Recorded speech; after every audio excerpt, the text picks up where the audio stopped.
2025 সালটা ভারতের জন্য আর 5টা বছরের মতো ছিল না। এটি ছিল ভারতের মাইন্ডসেট শিফটের বছর। যে ভারতকে এতদিন রিস্টেইনড, ডিফিসেন্স, স্ট্র্যাটেজিক পেশেন্স এর পাঠ পড়ানো হতো, সেই ভারত 2025-এ পরিষ্কার করে জানিয়ে দিয়েছে ভারত আর কারো অনুমতির অপেক্ষায় নেই। বছরের শুরুতেই পাকিস্তানের সঙ্গে সংঘাতে ভারত দেখিয়ে দিয়েছে আধুনিক যুদ্ধ শুধু সেনা সংখ্যা বা পুরনো অস্ত্রের খেলা নয়, নিজস্ব প্রযুক্তি, ইন্টেলিজেন্স, সুপারিটি, প্রিসিশন স্ট্রাইক ক্যাপাবিলিটি এবং ইন্ডিজিনাস ডিফেন্স ইকোসিস্টেম সব মিলিয়ে ভারত আজ সম্পূর্ণ আলাদা লিগে। মেক ইন ইন্ডিয়া আর কাগজ কলমে নেই, এটা এখন ব্যান্ডেল প্রুভেন বাস্তবতা। আজকের ভারত কোনো এলিট ক্লাবে বসে সদস্য নয়, কোনো ব্লকের অন্ধ অনুগামীও না, না পশ্চিমের ছায়ায়, না রাশিয়ার নির্ভরশীলতায়, না চীনের ভয়। ভারতের অবস্থান একেবারে স্পষ্ট, ভারতের স্বার্থই ভারতের আদর্শ।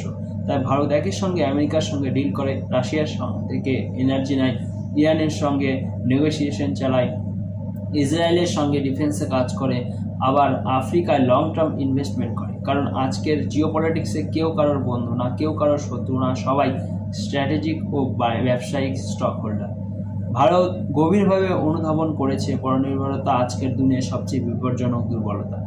তাই ধীরে পরিকল্পিতভাবে কিন্তু নির্মম বাস্তবতায় ভারত নিজের শক্তির উপর দাঁড়াচ্ছে।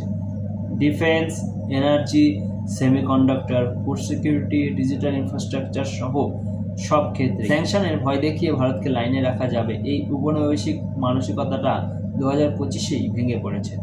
যারা ভাবে ভারতের শক্তি শুধু মিলিটারি, তারা ভারতের সফটওয়্যার বুঝতে ব্যর্থ।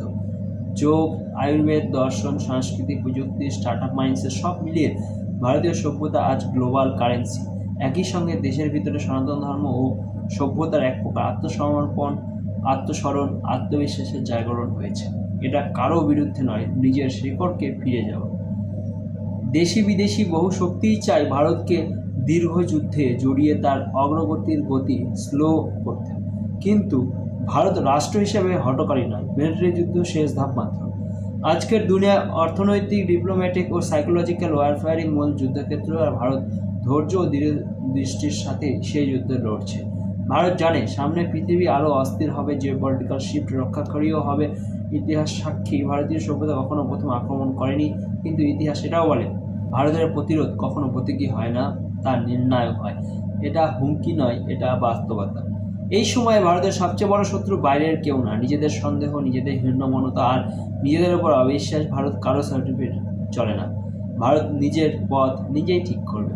মহাকাল ভারতের পক্ষে এই প্রশ্ন একটাই, আমরা কি নিজেদের উপর বিশ্বাস রেখে সেই পথ চলতে পারবো?